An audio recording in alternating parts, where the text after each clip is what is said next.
Tiffany, welcome. So glad you're here. It is a great pleasure to talk to you. One of my favorite people. Right back at you. So, this moment in time, this uncertain marathon we're all in, we're all on right now. Here you are, an internet pioneer, a futurist, a storyteller. You swing between this sort of passion for technology and the way it amplifies us, and this critique of technology, and as you say, how it amputates us. That word's so strong when I said that and read that from you. It's a deep word to say. And I just wonder, in this moment, what keeps striking you? What do you keep coming back to? I feel like what we're living in now is like this magnifying lens on the importance of being in person with people and how that can never be replicated through the screen.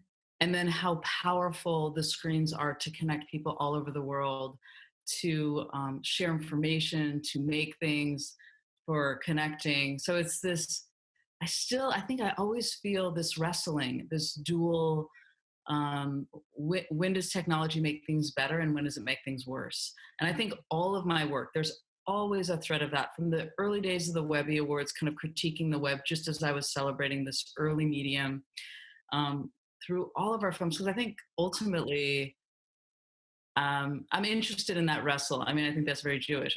The questioning, the wrestling with how does it advance our species and humanity, and when does it take away?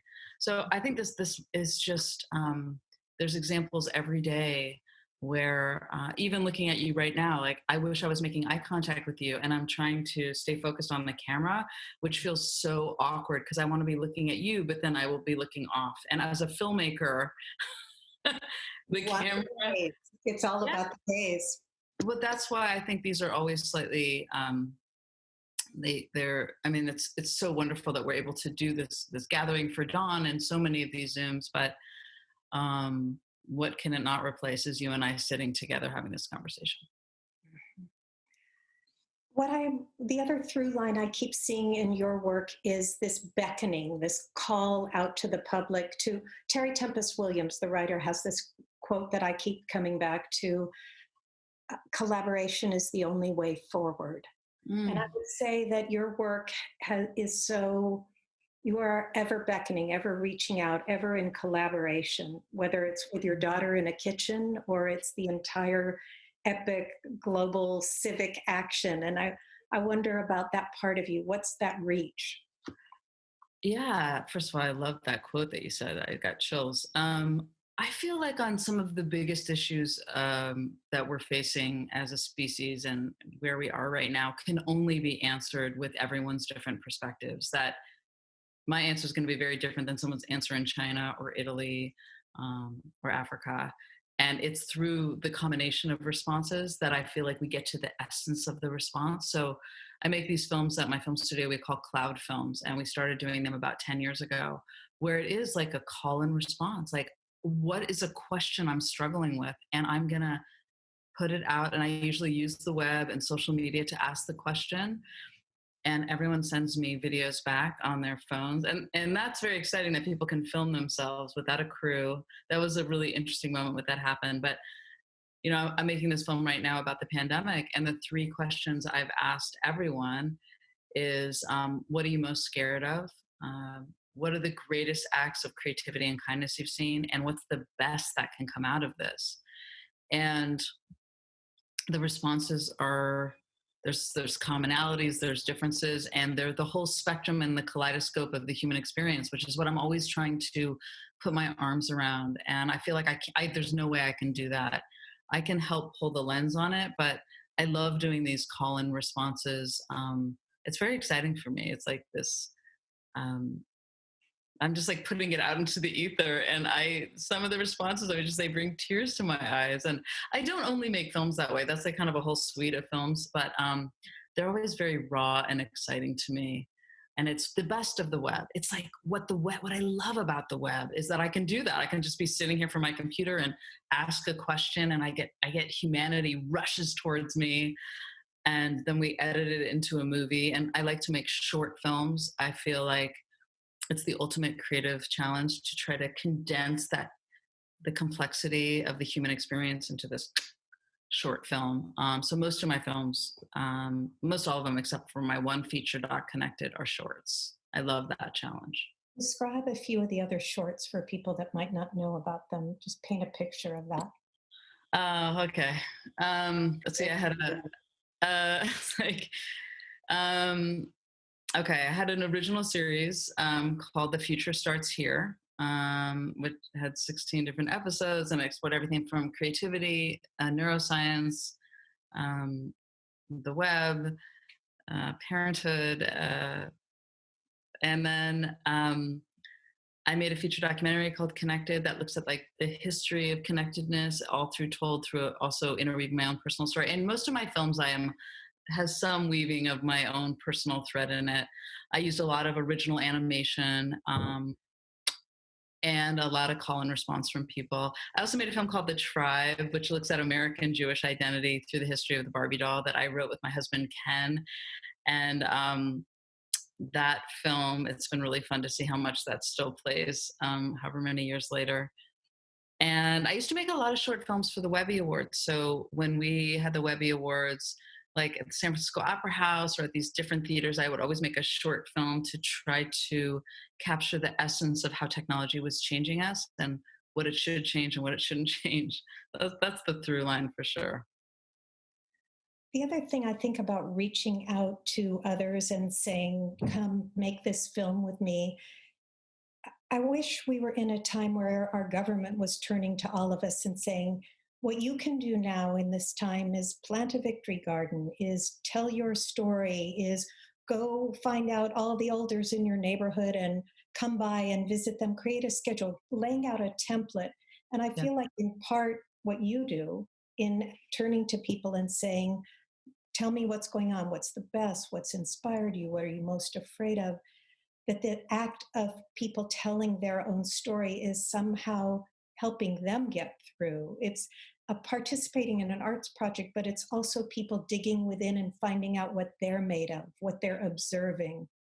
Yes, I think that's great. That's a great point. I think giving people prompts to kind of delve further is I love being given prompts. Actually, Reboot throughout my career has given me many prompts that lead to incredible things or journeys that I go on. So I think it's really powerful to ask questions to people that also inspire them. I think what you're saying also is to rise higher, like what's the best of humanity, what's the best that you can do, how can you contribute, how can you and what are you wrestling with, and which is very valid, and the roller coaster that we're all going through right now.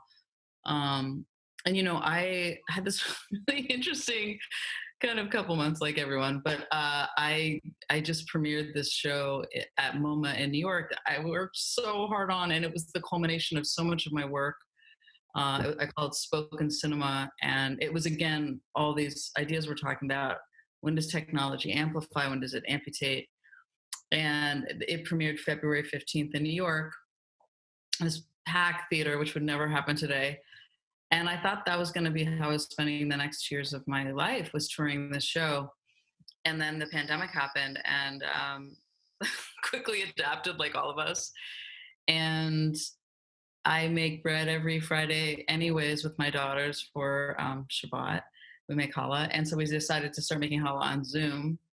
And I have to tell you, Davia, it's been such an incredible thing because baking with people from all over the world, and they do come in from all over, and we're kneading together, and we're talking about everything that's going on.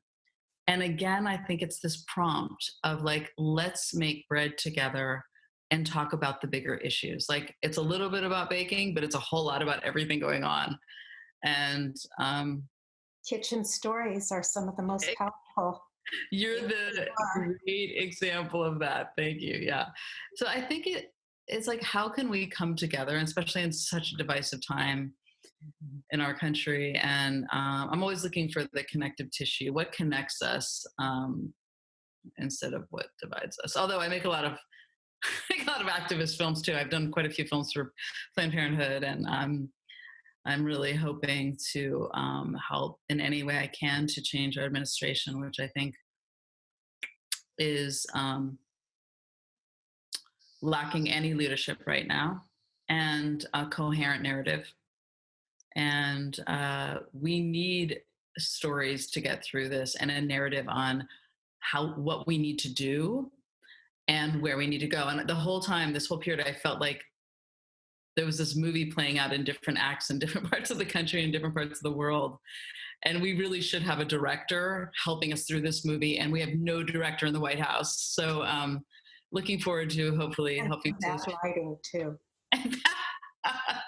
Bad lighting is, and bad makeup. Yeah. Yeah. So there you are, sort of at the two poles, the technology and all its possibility. And then, well, let's speak for a moment about 24/6, which is a whole way of thinking, a manifesto that I find so moving. And so I'm sure Dawn and this whole festival has sort of integrated that in. But let's just revisit that for a moment and what Yeah. you've been thinking about that during this time. Yeah, well, I mean, Reboot played a really important role. I mean, I'm Jewish, but I am like an atheist. I'm a spiritual atheist, and my husband's agnostic. But he did Shabbat before I met him, but I never grew up with Shabbat. And Reboot had the National Day of Unplugging, and I had been through this very dramatic period of my life where I lost my father to brain cancer, and my daughter was born within days. And I was really questioning how distracted I was feeling from the technology. Once again, it was amputating my sense of presence. And so we did the National Day of Unplugging over 10 years ago. And we just, Ken and I never stopped doing it every week with our family. And we called it Tech Shabbats. And it has been the most profound thing I've ever done. I just turned 50 and I think about what have I learned? What can I teach right now that would be most valuable? And turning off screens from Friday night to Saturday night in a very religious way. Even though I'm not religious, we very religiously turn off every screen in our house. And it's the most incredible day. I feel so connected to myself. To my family. It's the most creative day of the week for me. I have my best ideas on Saturday. I feel more productive. My kids, we have a 17-year-old and a almost 11-year-old, and the benefits the benefits kept growing and growing. And I was like, as the world became more and more addicted, like I have to write a book about this. I wrote this book called 24/6 last fall. And it's been really exciting to get the idea out and see how many people are doing it. And then during the pandemic, the tech Shabbats have been 10 times more important. And even at the beginning, people were like, oh, you must not be doing your tech Shabbats now that it's the pandemic and everyone's sheltering in place and needs to be on their screens. And I look at them like they're crazy. I'm like, are you kidding me? It is our favorite day of the week. It's the only way I know what day it is. I'm always looking forward to Friday. And we shut down. We still have a beautiful meal. I do all my writing on Saturday, my thinking. I do my best thinking. We have the best day. And even our 17-year-old daughter a couple weeks ago, she put on her mask. We were about to go for a walk on a Tech Shabbat on a Saturday. And she said, Tech Shabbat's the only day during quarantine where I don't feel like I'm locked in. And I thought that was so big because that's the way I feel too. It feels like a shelter in time. And we don't read the news and we're not responding to a million things, which has been so great during the shelter in place. So we can connect with so many people, but I'm so exhausted at the end of every day. And I feel like that's my day to recharge. So there's been a whole resurgence of interest in the book now during the pandemic, because I think people are all looking for where are the boundaries? How do I create a sacred space? And Judaism has baked into our history this incredible wisdom of Shabbat, which I went so deep on it writing the book. And again, from a non-religious perspective. And that's the most exciting to me. Is the only people I knew that did a full day of Shabbat were Orthodox Jews. And I knew like one Orthodox Jew, but I was always like fascinated with that. But the fact that, wow, you can really do a full day of Shabbat, and there's some deep wisdom in the fourth commandment. Since we're talking, Shavuot is all about the 10 commandments. So I love that it's actually, take a full day of Shabbat is above do not commit murder on the list of the 10 things to live a good life. Like, if you don't take a full day off, you might commit murder. That's what I kind of feel like it's saying. So, wow, that is some wisdom, some ancient wisdom. That whole idea of relinquishing of technology, whatever the technology of the now is. That's right. And I think, whatever the technology is, I mean, soon we won't be looking at screens because it'll be augmented reality. They could be contact lenses, and I won't even know if you're talking to me or if you're checking your email, but I will know because we always know when we're not authentically connecting with eye contact. which is again why I'm like, want to look at you, but I'm trying to remember to look at the camera. But I I hope think, we've been looking at you, so forgive me, dear audience. I no, just but go for it's that. an interesting thing because, I make a lot of films about neuroscience. My father wrote a lot about the brain, and eye contact is everything for humans. It is what grows our brain. It is how we connect. It's how we feel so many things and learn so many things. And before the pandemic, I was like, we're just staring at our phones all the time when we're together. And I really hope if one thing comes, I hope many things come out of this period. But after we've traveled this social desert, that afterwards, when we are together, we will put our phones away. We will understand how incredibly valuable and precious it is to really be with someone. Inshallah. Yeah. So, Tiffany, there's so many of your films we could be talking about or work we could be showing, and we are going to be screening one of your films right after this conversation. So, how did you pick this one, and why of the 30? You've made over 30 films, I think. Why are we seeing this one? Okay, we're seeing this one. Okay, so Ken and I often collaborate, fellow rebooter, and it's my husband. And we were artists in residence at the National Museum of American Jewish History in Philadelphia, like 4 years ago. And we, for our art installation and project, we decided, could we make a film of all the juiciest, most Jewish moments in cinema and television and make it in like 12 minutes? And we did another Cloud call and response. We asked everyone, what are your favorite quintessential Jewish moments in television and cinema? And what do they reveal about our American Jewish identity? So this film premiered, this 12-minute film called The Whole Cinema Gala, premiered at the museum in 2016, like either like right before or after the election where Trump was elected. And we had a premiere just in the museum, and we always thought we were going to premiere it somewhere else or online. And then the election happened, and I got so, I was making activist films. I wasn't even thinking about it. And so when they talked to me about what to premiere, I'm like, oh my God, this is a perfect film to premiere. It's The Whole Cinema Gala, because it's like candy to watch all of these scenes. And what a perfect time to finally premiere this film, The Whole Cinema Gala, 12 minutes. And I hope you all enjoy it. I think they will. Thank you all for joining us. Tiffany. Davia, thank you. I love your work so much. And I'm so happy that we got to even have this brief conversation. Me too. And I think I have to join the Zoom Challah baking. I'm going to invite all of Dawn to join as well. It's so much fun. And I should tell you, let's see, this is happening. We're having, Kimberly Ellis is going to be talking about the upcoming election while we're baking. Each week, like I have different people that might not be bakers, but they're going to talk to us while we bake. So it's always 10 a.m. Pacific Standard Time on Fridays. And you can find out all info about my films and the Challah Bake at just tiffanyshlain.com. So bake with us. It feels good. I love it. Well, there's one other quote that just was coming to my mind as I was sort of digging through your work and your archives, thinking about this. Al Letson, who's the host of Reveal, that wonderful podcast and radio show, investigative journalist, had a radio show before called The State of the Reunion. And his little tagline was, things fall apart. It's our job to put them back together again.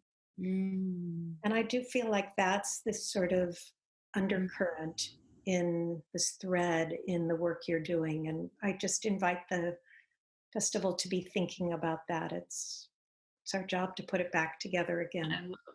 I love that. Thank you. I love both of the quotes you mentioned. Thank you. That's putting things back together. Yeah. Right. In a new order. Thank you so much. Thank you. Forward ever into the whole Cinema Gala.